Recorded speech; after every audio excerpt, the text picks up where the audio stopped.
제주도가 내년 7월 시행을 목표로 추진해온 제주형 행정체제 개편 계획이 일단 무산됐습니다.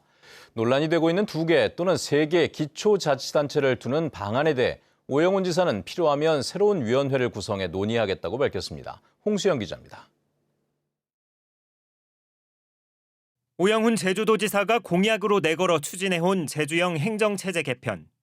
내년 지방선거에 맞춰 7월부터 시행한다는 계획은 결국 무산됐습니다. 오영훈 지사는 제주형 기초자치단체 도입을 위한 주민투표가 올해 실시되더라도 최소 1년의 준비 기간이 필요하고 행정구역 문제를 먼저 정리해야 한다는 것이 정부 입장이라며 내년 시행이 어렵다고 시인했습니다. 지금 현재 시점에서는 내년 2026년 기초자치단체 도입은 어렵다는 점을 도민 여러분께 말씀드리고, 다만 제주형 행정체제 개편이 이재명 정부의 국정과제에 반영된 만큼 대통령 임기 내인 2027년이나 2028년 7월 시행을 목표로 추진하겠다고 밝혔습니다. 이를 위해 가장 큰 쟁점인 2개 또는 3개 기초자치단체 도입 문제를 다시 논의해 도민 의견을 모으겠다고 강조했습니다. 도민 합의를 위해서는 조례에 근거해 행정체제 개편위원회에 준하는 새로운 위원회를 구성해 의견을 수렴하는 방안을 마련하겠다고 밝혔습니다.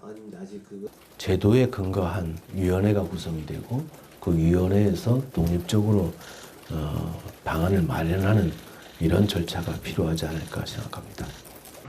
2027년 이후에 기초자치단체가 출범할 경우 이미 선출된 광역의원에 더해 기초의원을 추가로 선출해 의원 정수와 예산 부담이 늘어나는 우려에 대해서는 감내가 불가피하다고 말했습니다.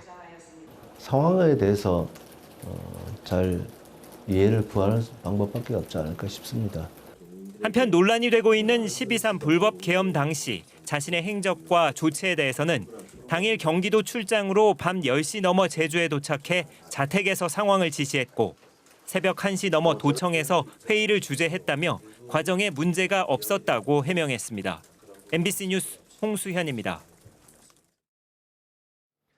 행정체제 개편은 지난 지방선거에서 오영훈 지사가 전면에 내세웠던 이른바 1호 공약이었습니다.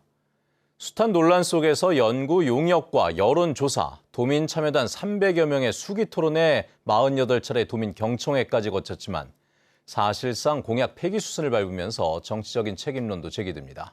권혁태 기자입니다. 지난 지방선거에서 오영훈 지사는 행정체제 개편을 전면에 내세우며 2026년 도입을 자신했습니다. 주민공감대가 형성되어진다면 바로 시행할 수 있는 겁니다. 그래서 저는 2년 내에 주민투표를 준비해서 2026년 지방자치 때부터는 새로운 기관 구성 형태를 달리하는 새로운 자치단체를 구성할 수 있다 이렇게 생각합니다. 이후 행정체제 개편위원회가 출범했고 매번 300명 이상의 시민들이 참여하는 수기 토론도 4차례 가졌습니다. 16개 지역을 3번씩 돌며 모두 48차례의 도민 경청회에다 4차례의 여론조사까지 거쳐 도출한 최종안을 내놨습니다. 그러나 결정적으로 제동이 걸린 것은 같은 당 김한규 국회의원이 제주시를 동서로 쪼개는 것을 막는 법안을 발의하면서부터였습니다.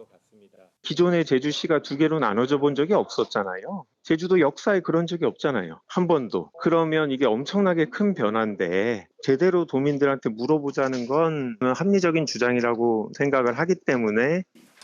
이후 내란 사태가 터지며 모든 논의는 중단됐고 1년 전 공동 기자회견까지 했던 이상봉 도의회 의장이 재논의를 요구하면서 사실상 추진력을 상실했습니다. 당장 도지사의 시간표에 맞춘 무리한 정책 추진이라는 비판이 나옵니다. 제2공항에 대한 주민투표 요구의 건에 대해서는 묵살하고 이 행정체제 개편에 대한 주민투표는 이상민 장관을 명예도민으로까지 이제 위촉하면서 약간 주민투표를 구걸하듯이 하는 모습에 대해서 도민을 주인으로 보고 있는가 하는 그런 의심이 들었고. 공약을 폐기하면서 지방선거 전 주민투표와 2027년 개편이라는 시기를 다시 제시한 것도 부적절하다는 지적이 이어집니다. 기초자치단체 도입 시기와 행정구역 조정의 문제는 좀 더 숙고하는 시간이 필요하다. 좀 더 도민들의 의견을 다양하게 수렴하고 적절한 방법을 통해서 이 문제를 조정하는 이런 방식으로 가야 된다고 생각을 합니다. 임기 내내 모든 이슈를 삼켰던 행정체제 개편이 무산되면서 우영훈 지사의 정치적 책임론도 앞으로 강하게 제기될 것으로 보입니다. MBC 뉴스 권혁태입니다. 제주참여환경연대는 논평을 통해 오영훈 도지사가 지난해 12월 3일 불법 계엄에 동조했다는 의혹을 도민들이 갖는 것은 당연하다고 주장했습니다. 또 제주도가 당시 계엄령에 따라 청사를 폐쇄했다는 보도 자료를 냈는데도 도청 폐쇄 보도를 가짜 뉴스라 하고 법적 조치를 취하겠다고 겁박하고 있다며 떳떳하다면 실체적 진실을 밝힐 수 있도록 협조해야 한다고 주장했습니다. 우도에서는 그동안 교통 혼잡과 사고를 막기 위해 차량 운행을 제한해오다 지난달부터 조치를 일부 완화했는데요. 버스를 타고 들어오는 단체 관광객들이 많아지면서 면허가 없는 중국인들까지 전동 카트를 빌려 타고 있었습니다. 우도 현지를 박현주, 손세호 기자가 다녀왔습니다. 바다가 시원하게 펼쳐진 우도의 해안길. 검은색 전세버스들이 배에서 줄지어 내립니다. 버스에서는 사람들이 끊임없이 쏟아지고 섬 곳곳으로 발길을 옮깁니다. 16인승 미만 전세버스 운행 제한이 풀리면서 중국인 단체 관광객들이 크게 늘었습니다. 중국인 단체 관광객이 더 많이 증가하고 있고 8월 전세버스랑 렌트카 허용 후로 관광객이 지난달 대비 한 50% 정도 훨씬 더 증가했고 차량과 방문객이 늘면서 사고 위험은 다시 높아지고 있습니다. 헬멧을 안 쓰고 위험하게 도로를 달리는 관광객들도 자주 눈에 띕니다. 불법 영업이 의심되는 전동카트 대여도 이뤄지고 있습니다. 중국인은 협약상 국제면허증을 쓸 수 없는데도 차를 빌릴 수 있다는 전단지를 중국인 관광객들에게 광고합니다. 일반 도로에서 차량을 운전하는 경우 운전자는 무면허 운전 혐의로, 대여업체는 무면허 운전에 대한 방조 혐의로 형사처벌될 수 있습니다. 특히 이 업체는 이미 등록 없이 전동카트를 운행해 경찰에 수사 의뢰가 됐는데도 아무런 제재 없이 영업을 하고 있습니다. 이거 중국인한테도 대여해 주신 거 아니세요? 영업 방해하지 마시고 나가시면 돼요. 우도에서 차량 운행 제한 조치가 완화된 건 지난달 1일.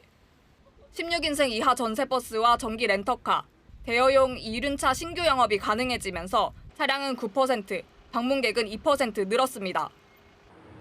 하루 평균 420대의 차량과 5,200명이 넘는 관광객들이 섬을 찾는데 보다 강력한 단속과 대책이 필요해 보입니다. MBC 뉴스 박현주입니다.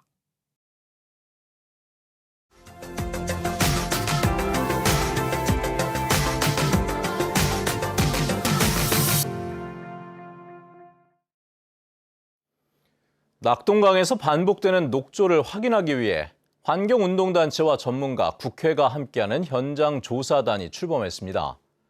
첫 조사가 진행됐는데 가는 곳마다 이른바 녹조 라떼 투성이었습니다. 경남에서 신동식 기자입니다. 이게 강이냐? 이게 강이냐? 2025년 낙동강 국민체감 녹조 현장 조사가 시작됐습니다. 낙동강 하류인 김해 대동선착장 주변은 녹조가 가득했고 강물에 담근 흰색 옷은 녹색으로 물들었습니다. 2012년 녹조 라떼라는 신조어가 등장한 이후 대규모 녹조 창궐 현상은 해마다 반복되고 있습니다. 4대강 사업을 통해 국가가 만든 녹조 사태를 역대 정권이 제대로 해결하지 못했고 관리 기준도 뒤처져 있습니다. 녹조가 발생을 하면 마이크로시스티라는 독성이 발생을 하게 되고요. 그게 세계보건기구라든지 미국의 환경부는 철저히 관리하고 있는 거에 비해 우리나라는 그 완화 기준이 굉장히 지금 느슨한 편이죠. 올해도 낙동강 녹조는 심각한 상황으로 곳곳에서 이상 현상이 확인되고 있습니다. 창원시 의창구 동읍 낙동강 본포 수변공원 선착장에도 녹조가 창궐했습니다. 물속에 흙을 퍼올려 보니 사급수에 사는 깔따구가 발견됩니다. 조사단은 낙동강 하류부터 상류, 상주보까지 녹조가 심한 곳에서 원수 녹조와 퇴적토 성분을 분석합니다. 누군가는 기록을 남겨놔야 되지 않느냐. 그리고 그 기록들이 나중에는 낙동강 복원하는데 중요한 기초 자료로 활용될 수 있을 것이다. 이재명 정부는 대선 공약으로 4대강 재자연화와 수질 개선을 약속했고 국정 과제에도 올랐습니다. 김성환 환경부 장관도 녹조 문제에 대한 국가 책임을 인정하고 사과했습니다. 그러나 녹조 관련 내년도 환경부 예산안은 580억 원으로 취양수 시설 개선 설계비 정도만 반영됐고 실제 공사비는 포함되지 않았습니다. 이재명 정부의 국정과제인 4대강과 낙동강 자연성 회복을 위해서 취양수 시설과 관련한 예산을 전에 좀 확보를 해가지고 내년에는 공사를 마무리해서 환경운동단체는 녹조 현상은 후진국형 환경재난이라며 보수문 개방과 자연성 회복이 대안이라고 주장합니다. 조사단은 이재명 대통령이 직접 나서 4대강 자연성 회복을 직접 챙겨야 한다고 강조했습니다. MBC 뉴스 신동식입니다.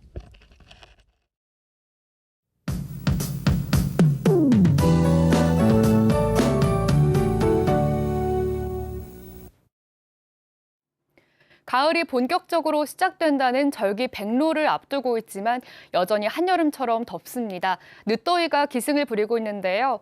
현재 제주의 대부분 지역에서는 폭염특보가 발효 중입니다. 당분간 해안 지역을 중심으로는 열대야 현상도 이어지겠는데요. 밤에도 열기는 쉽게 가시지 않겠습니다. 오늘도 낮 기온이 높게 오르면서 체감 더위는 심할 전망입니다. 오늘 오후 사이에는 소나기가 내리겠습니다. 예상 강수량은 5에서 40mm가량 내리겠는데요. 내렸다 그쳤다를 반복하면서 소강 상태에 드는 곳도 많겠습니다. 내일과 모레에는 간헐적인 비 소식이 있겠습니다. 모레까지는 강수량이 5에서 40mm로 예상되는데요. 산발적으로 오락가락 내리면서 지역별 강수량의 차이가 크겠습니다. 또 비가 이어지면서 도로가 미끄러운 곳이 많을 텐데요. 교통안전에 각별한 주의가 필요하겠습니다. 오늘은 대체로 구름 많은 날씨가 이어지겠고 구름 사이로 볕도 강하게 내리쬐겠는데요. 햇볕이 강한 시간대에는 양산이나 모자 꼭 챙겨주시는 게 좋겠습니다. 이어서 지역별 기온 보겠습니다. 오늘 아침 현재 기온은 북부 지역 27도로 시작하고 있고요. 서부 남부 지역은 26도, 산지 지역은 20도로 시작하고 있습니다. 낮 최고 기온은 북부 남부 지역 32도까지 오르겠고 서부 동부 지역은 31도까지 오르겠습니다. 도서 지역은 맑은 가운데 구름이 간간히 지나가겠습니다. 오늘까지 남쪽 먼바다를 중심으로 바람이 거세게 불면서 물결도 다소 높게 일겠는데요. 또 해안가에는 너울성 파도가 강하게 유입되는 곳도 있겠습니다. 해안가 안전사고에 각별히 주의하셔야겠습니다. 주간 날씨입니다. 이번 주는 습하고 무더운 날씨가 이어지겠는데요. 다음 주에는 기온이 다소 내려가면서 더위는 잠시 주춤하겠습니다. 날씨였습니다. 제주 소방의 인사 관리가 부실한 것으로 나타났습니다. 제주도 감사위원회는 인사 관리 업무 등을 부적절하게 처리한 제주도 소방안전본부와 소방서 4곳에 대해 43건을 행정상 조치하고 관련자 14명에게는 경고와 주의 조치했습니다. 감사위에 따르면 서귀포 소방서는 지난 2022년 승진 대상자의 음주운전으로 징계를 받은 직원을 포함시키고 소방안전본부는 이를 모른 채 심사 업무를 처리했으며 징계 처분 대상자의 승급 제한 기간을 잘못 반영해 보수를 지급하기도 했습니다. 제주도 교육청이 중학교 지역화 교과서인 제주 알젠을 발간했습니다. 제주 알젠은 제주의 언어와 자연 환경, 역사와 생활 문화, 신화와 전설 등을 담고 있는데 내년부터 중학교에서 정규 교과서로 사용됩니다.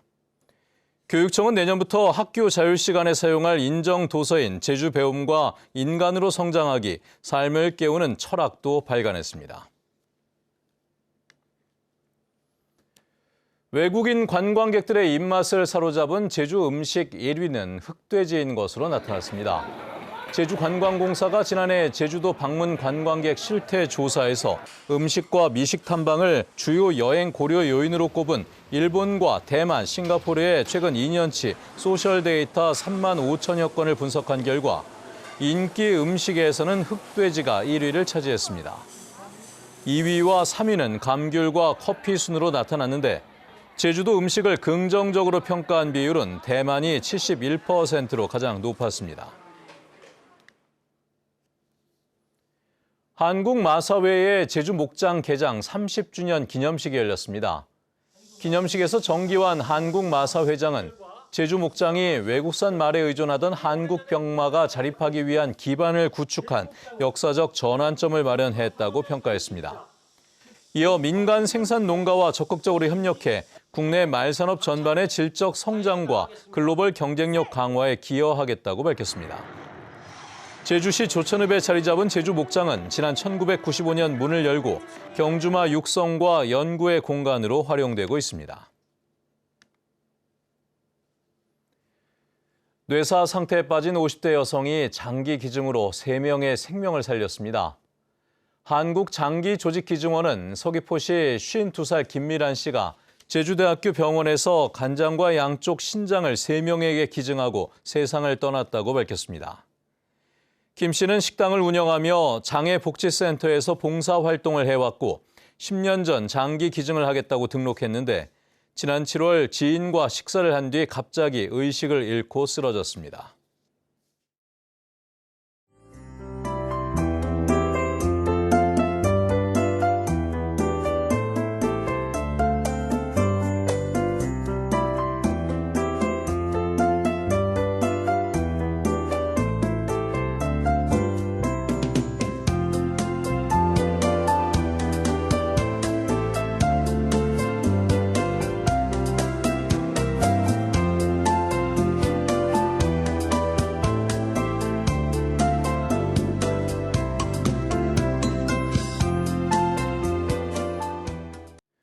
네, 뉴스투데이 제주를 마칩니다. 시청해주신 여러분 고맙습니다.